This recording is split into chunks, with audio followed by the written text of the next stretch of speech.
नमस्कार। इस वक्त की बहुत ही बड़ी खबर है। जी हां, पुरानी पेंशन बहाली पर इस वक्त की सबसे बड़ी खबर है। ये चुनावी दंगल और पुरानी पेंशन क्यों मचा है हल्ला, समझिए ओपीएस और एनपीएस में 10 बड़े अंतर। जी हां, इस वक्त की बड़ी खबर है। दरअसल पेंशन कर्मचारियों की है जो बहुत बड़ा वोटर वर्ग है, लुभाने के लिए राजनीतिक पार्टियां इसे हथियार बनाए हुए अब नए सिरे से पुरानी पेंशन योजना यानी ओल्ड पेंशन स्कीम को लेकर बहस छिड़ गई है। जी हां, इस वक्त की बड़ी खबर है, तो बने रहो आप भी इस वीडियो के लास्ट तक और जानिए इस बड़ी खबर को सबसे पहले। इससे पहले अगर आपने अभी तक भी इस वीडियो पर लाइक नहीं किया तो लाइक कर दीजिए, क्योंकि आपके एक लाइक से हमें मोटिवेट मिलता है। चैनल को भी फ्री में सब्सक्राइब नहीं किया तो सब्सक्राइब कर लीजिए, ताकि आगे भी आपको केंद्रीय कर्मचारी, राज्य कर्मचारी और पेंशनर से जुड़ी हर लेटेस्ट बड़ी खबर सबसे पहले आपको देखने को मिलती रहे। तो चलिए आगे बढ़ते हैं इस बड़ी खबर की ओर। चुनावी सीजन है और कर्मचारी हल्ला बोल कर रहे। दिल्ली के रामलीला मैदान पुरानी पेंशन योजना को लेकर लाखों की तादाद में कर्मचारी बैठे हैं। मांग है कि पुरानी पेंशन को वापस लाने की। सरकार इस पक्ष में नहीं है कि पुरानी पेंशन को लागू किया जाए, क्योंकि इसका अर्थव्यवस्था पर बुरा असर पड़ेगा। लेकिन विपक्षी दल कर्मचारियों के साथ पेंशन व्यवस्था की बहाली पर सियासत कर रहे हैं। आखिर क्यों मचा है इतना हल्ला? पेंशन तो न्यू पेंशन स्कीम में भी मिलती है, फिर पुरानी ही क्यों? क्या केंद्र सरकार इस तरफ से कोई हल निकालने की पहल करेगी? राजनीति क्यों हो रही है? जी हाँ, इस आपको बता दें कि दरअसल पेंशन कर्मचारी की है जो बहुत बड़ा वोटर वर्ग है, लुभाने के लिए राजनीतिक पार्टियां इसे हथियार बनाए हुए है। अब नए सिरे से पुरानी पेंशन योजना यानी ओल्ड पेंशन स्कीम को लेकर बहस छिड़ गई है। पुरानी पेंशन योजना को 1 अप्रैल 2004 को बंद कर दिया गया था और इसकी जगह राष्ट्रीय पेंशन योजना यानी नेशनल पेंशन स्कीम से बदल दिया गया, जिसे न्यू पेंशन सिस्टम भी कहते हैं। राजनीति में ओपीएस का क्या काम है? आपको बता दें कि पुरानी पेंशन योजना बहाली के लिए पूरे देश में राष्ट्रीय आंदोलन चल रहा है। कई राज्य है जो इसे लागू करने का वादा कर चुके हैं। आगामी चुनाव में भी कुछ राष्ट्रीय दल इसकी बहाली की सीढ़ी बनाकर वोटर को लुभाना चाहते हैं। राज्यों में पुरानी पेंशन योजना बहाल करने की मांग जारी है।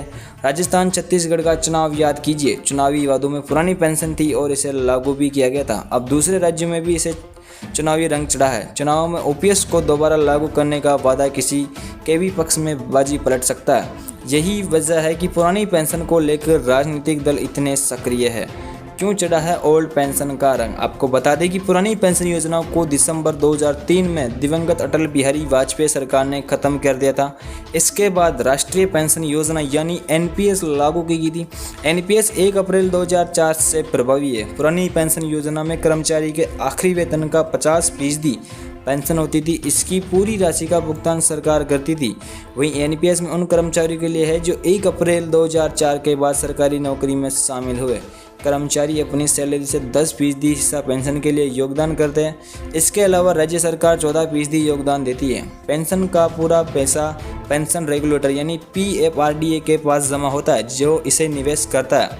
न्यू पेंशन में क्या फ़ायदा? आपको बता दें कि राज्य स्तर पर ओल्ड पेंशन स्कीम को लेकर आंदोलन चल रहे हैं। दिल्ली में केंद्र सरकार को इस पर घेरा जा रहा है। पुरानी पेंशन स्कीम को लागू करने के लिए एक मंच पर सरकारी कर्मचारी एकजुट है। विभिन्न विभागों के कर्मचारी संगठनों ने रणनीति बनाई है कि ऐसा दावा किया जा रहा है कि नई योजना में पुरानी पेंशन स्कीम के मुकाबले कर्मचारी को बहुत कम फायदे मिलते हैं। इससे उनका भविष्य सुरक्षित नहीं है। सेवानिवृत्ति होने के बाद जो पैसा मिलेगा उसे टैक्स पर चुकाना होता है। आखिर ये नई पेंशन स्कीम है क्या? आपको बता दें कि साल 2004 में सरकार ने राष्ट्रीय पेंशन योजना शुरू की थी यानी एनपीएस। सरकारी कर्मचारियों को निवेश की मंजूरी देता। इसके लिए तहत वो अपने पूरे करियर में पेंशन खाते में नियमित तौर पर योगदान करके अपने पैसे के निवेश को अनुमति दे सकते हैं। रिटायरमेंट के बाद पेंशन राशि का एक हिस्सा एक मुश्त निकालने की छूट है। बाकी रकम के लिए एन्युटी प्लान खरीद सकते हैं। एन्युटी एक तरह का इंश्योरेंस प्रोडक्ट है। इसमें एक मुश्त निवेश करना होता है। इस मंथली, क्वार्टरली या सालाना विड्रॉल कर सकते हैं। रिटायर्ड कर्मचारी की मृत्यु तक उसे नियमित आमदनी मिलती है। वहीं मृत्यु के बाद पूरा पैसा नॉमिनी को मिल जाता है। ओपीएस और एनपीएस में 10 बड़े अंतर। आपको बता दें कि ओपीएस और एनपीएस में क्या है 10 बड़े अंतर। ओल्ड पेंशन स्कीम में यानी ओल्ड पेंशन स्कीम में पेंशन के लिए वेतन से कोई कटौती नहीं होती है और न्यू पेंशन स्कीम में एनपीएस में कर्मचारी के वेतन से 10% बेसिक प्लस डीए की कटौती होती है। और पुरानी पेंशन योजना में जीपीएफ यानी जनरल प्रोविडेंट फंड की सुविधा है और एनपीएस में जनरल प्रोविडेंट फंड जीपीएफ की सुविधा को नहीं जोड़ा गया है। और पुरानी पेंशन ओपीएस एक सुरक्षित पेंशन योजना है। इसका भुगतान सरकार की ट्रेजरी के जरिए किया जाता है। और नई पेंशन योजना यानी एनपीएस शेयर बाजार आधारित है। बाजार की चाल के आधार पर ही भुगतान होता है। पुरानी पेंशन ओपीएस में रिटायरमेंट के समय अंतिम बेसिक सैलरी के 50% तक निश्चित पेंशन मिलती है। एनपीएस में रिटायरमेंट के समय निश्चित पेंशन की कोई गारंटी भी नहीं है। पुरानी पेंशन योजना में 6 महीने के बाद मिलने वाला महंगाई भत्ता डीए लागू होता है। एनपीएस में 6 महीने के बाद मिलने वाला महंगाई भत्ता लागू नहीं होता है। ओपीएस में रिटायरमेंट के बाद 20 लाख रुपए तक की ग्रेजुटी है। एनपीएस में रिटायरमेंट के समय ग्रेजुटी का अस्थायी प्रावधान है। ओपीएस में सर्विस के दौरान मौत होने पर फैमिली पेंशन का प्रावधान है। एनपीएस में सर्विस के दौरान मौत होने पर फैमिली पेंशन मिलती है, लेकिन योजना में जमा पैसा सरकार जब्त कर लेती है। ओपीएस में रिटायरमेंट पर जीपीएफ के अभ्यास पर किसी प्रकार का इनकम टैक्स नहीं लगता। एनपीएस में रिटायरमेंट पर शेयर बाजार के आधार पर जो पैसा मिलेगा उस पर टैक्स देना पड़ेगा। ओपीएस में रिटायरमेंट के समय पेंशन प्राप्ति के लिए जीपीएफ से कोई निवेश नहीं करना पड़ता।